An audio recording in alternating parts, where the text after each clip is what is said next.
SABC for Community Safety, Faith Mazibuko, and other senior government officials have joined the Gauteng Provincial Commissioner, Lieutenant General Elias Mawela, as he leads the multidisciplinary Operation O Kae Molao in Alexandra. The operation is aimed at stamping the authority of the state in Alex and assisting the local police station with the reduction of crime. Patricia Visagie joins us now for an update. Patricia, good afternoon to you. Just share with us how this operation has been proceeding in the community this afternoon. Good evening, Iman, and to our viewers. As you can see, we are here at the Alexandra police station, where, of course, the men and women in blue are gearing up to conduct this much important operation, I must say. Just to give you some shots, obviously it's dark, just to show you how many of them are obviously in gear as we are about to embark on this operation, Iman. So we're still at the police station.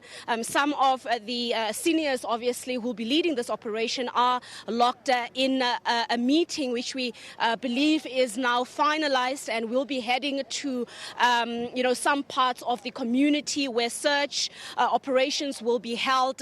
And Iman, this comes obviously following the spate of crime that we have observed throughout this week, where of course criminals went on a shooting spree, killing several people, including one of the DJs here at a local a radio station, Joshua Mbata. So a lot of people obviously having been subjected to this criminal spree, where people were robbed and many of them were shot, some of them of course injured, but unfortunately a lot of them also killed. So it's really on the backdrop of that crime that is plaguing the community.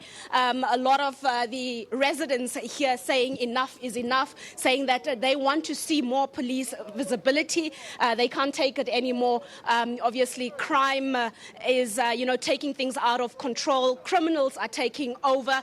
So the Premier of Gauteng, Mr. David Makhura, he is also here to be part of this operation, alongside the MEC for Community Safety, Mrs.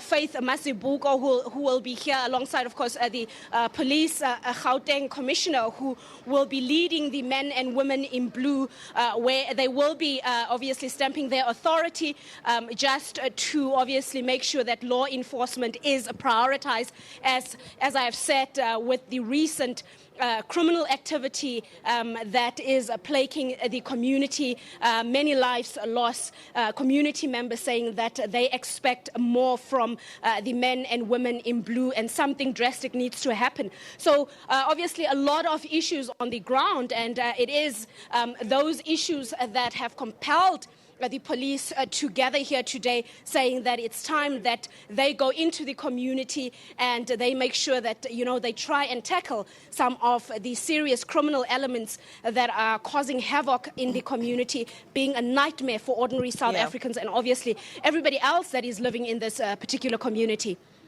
Iman? Patricia, given the events of the last couple of days, we saw the outrage from the local taxi association, people feeling unsafe, and the trust levels between the community members and the police seems to be low. Aside from SAPS, who else is taking part in this operation, and what intelligence are you aware of is underpinning the effectiveness or the potential effectiveness of this operation? Well, as I said, the obviously Premier of Gauteng being here, being part of this operation, obviously bringing in his team as well. In terms of intelligence, obviously the police have their intelligence on the ground, but Iman, you would understand in recent weeks with so many disturbing criminal events that have taken place in our country, in particular in parts here in Gauteng, the presence and relevance of intelligence has come under the spotlight, where there has been many questions about whether they're doing their job and how some of these activities are actually taking place when we actually have intelligence in the country. But you would understand that when it comes to intelligence, those details, the finer details, is really hardly shared with the public or the media, obviously, to make sure that things are run smoothly behind the scenes. We've heard police repeatedly echoing that some of their plans will not be shared with the public because that would, in effect, alert the public. That would alert criminals in particular, and make them aware of what exactly the plans are for the police to tackle criminals in particular, where organized crime seems to be reigning supreme. So when it comes to the issue of intelligence, obviously you would understand there's a lot of controversy around that. And I think the real big question is where is intelligence when all these disturbing criminal events are taking center stage in our country? So we'll be talking a little bit later more to the leaders that are here and, pose some of these questions to them as to why are things getting out of control? Are the police failing society? Are police failing to tackle crime in the country? Obviously, crime being such a nightmare for many, many South Africans, in particular those living in the townships, evidently so from what we have seen in the past weeks. Patricia Visagie, thank you very much for sharing with us the start of that Operation O Kae Molao in Alex. All I can say to you and the team is to really just be safe and keep your wits about you as you continue to report for us. We'll bring you more live updates from Alexandra.